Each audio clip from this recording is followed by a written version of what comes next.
Our next special speaker is an award-winning speaker, educator, musician, and best-selling author of the World Peace Diet, Dr. Will Tuttle. He has traveled to more than 50 countries and conducted over 4,000 presentations, often alongside his vegan wife, Madeline Tuttle, inspiring citizens worldwide to adopt the vegan lifestyle.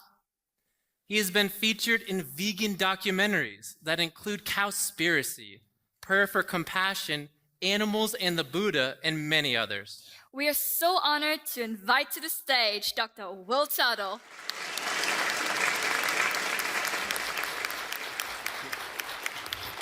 Thank you so much.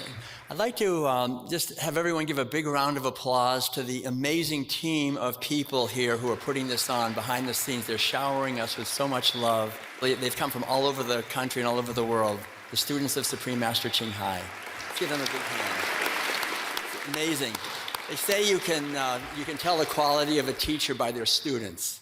And it's amazing to see how dedicated they are to persevering and bringing this message of compassion to the planet. So we're so honored to be here. I'd like to talk a little bit about the enormous consequences of animal agriculture. When we look into animal agriculture, we see massive, relentless, and unnecessary abuse of animals. And from this, questions of social justice, harmony, and spirituality emerge. We're now questioning our reductionist societies. The whole idea is that living in a society where animals are reduced to mere objects is harmful to all of us on many levels. We're taught in our society that when we die, that's it. We're just a physical body. That is a reductionist delusion that erodes our capacity for inner peace at a very deep level. It also promotes consumerism and competition and destroys compassion.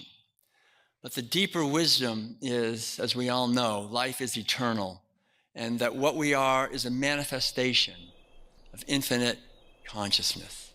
We are expressing through a physical body, but what we are is a being that is eternal.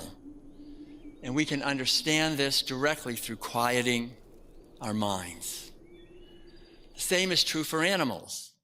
All beings are a reflection of eternal consciousness. When we understand this at a deeper level, we have a more profound respect for animals, for each other, and for ourselves. In the book, The World Peace Diet, I introduced the concept of the boomerang effect. This is similar to the teaching that as we sow, so shall we reap, and the principle of karma. Currently, we widely dominate, exploit, and abuse animals and each other. We pay others to kill and imprison animals. It's not only harming the people who do the work, it's harming ourselves and our culture. Slaughterhouses hire predominantly people who are desperate for work, and many workers are undocumented. Many do the work because they have low employment prospects. Slaughterhouse workers earn an income that leaves them just above the poverty line.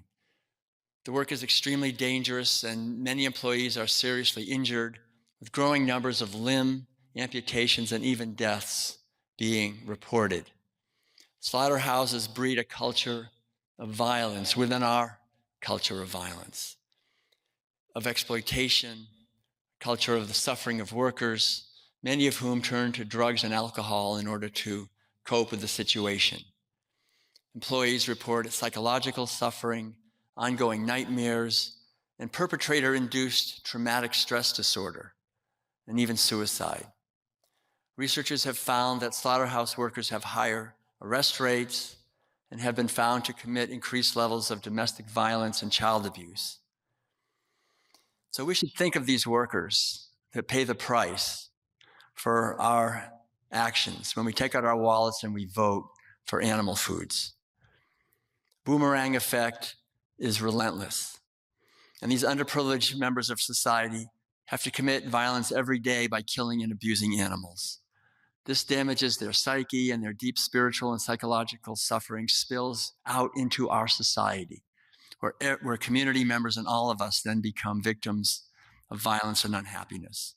When we buy meat, dairy products, or eggs, we're paying for this exploitation and suffering of animals and humans. If governments stopped financially propping up the animal agriculture industry, we could use the financial surplus to build harmonious societies and provide more than enough vegan food to feed everyone on our planet on a fraction of the land we're now using. In all the major religions, there are similar principles, such as do unto others what you would have them do unto you, and thou shalt not kill, as well as ahimsa, which is nonviolence towards sentient beings. If the world's religious leaders would teach this and adopt a more vegan diet, then more people would be inspired to adopt the vegan lifestyle. Thankfully, we now have more political leaders, as well as religious and spiritual leaders, who are becoming active and positive vegan role models. And we pray for others to follow this enlightened example.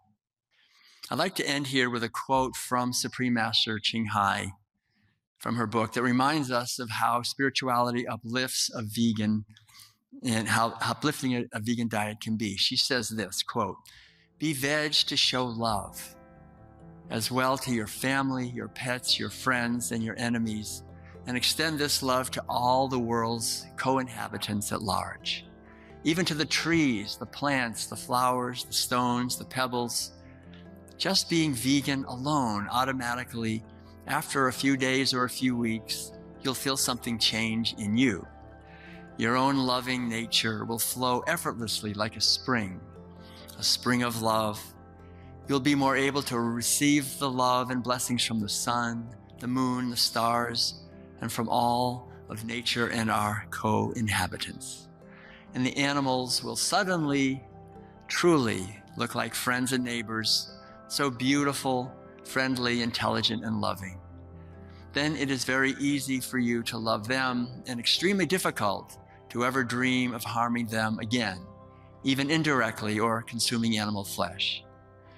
As a vegan now for 43 years, it gets better every day. And I feel she is absolutely correct. We can all discover and cultivate this practical and transformational power of loving kindness for all living beings. Please go forth and multiply this message. Much love to all of you. Thank you very much. Thank you. Thank you.